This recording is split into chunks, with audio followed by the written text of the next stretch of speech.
aumônerie catholique de prison zany hoe izay reo ny fikambanana anankiray sehatra anankiray ny vony fiangonana mikarakara mivantana ny voafonja zay no tena fana asana ato MCP dia ireo vita batemy mahatsapa fa manana didy hanampanihava ny voafonja ireo no mikambana hoe ato amin'ny MCP amin'ny aumônerie anankiray ikarakara lavatsika voafonja ireo. Raha tena mara zany dia hoe isan-taona volana Jolay manontolo ny andron'ny aumônerie catholique de prison eto Madagasikara.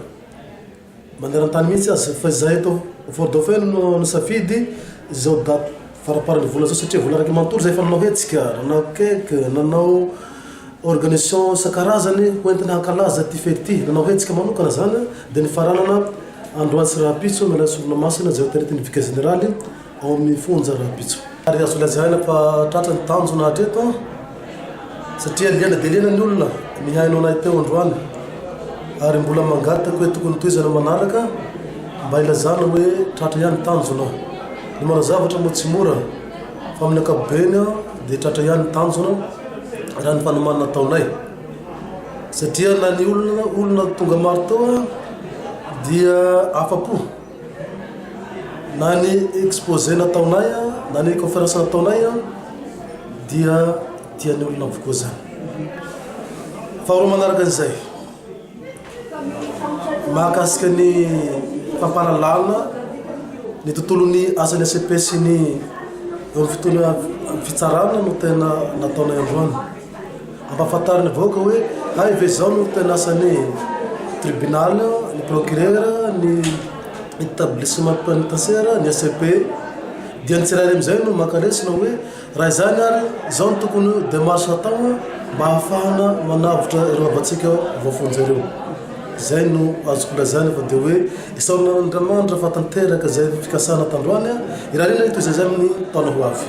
Ny eo anivon'ny ACP moa zany ny fitsinjarana asa dia misy ny aumônier zany dia père Tovy zay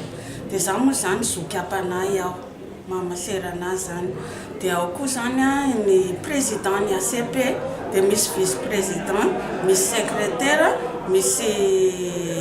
trésorier ary misy ireo mpanolotsaina dia membre tsotra ny akamarozany zany. Dia izahay io zany mizara commission ny asanay eo amin'ny fonja zany mizara commission zahay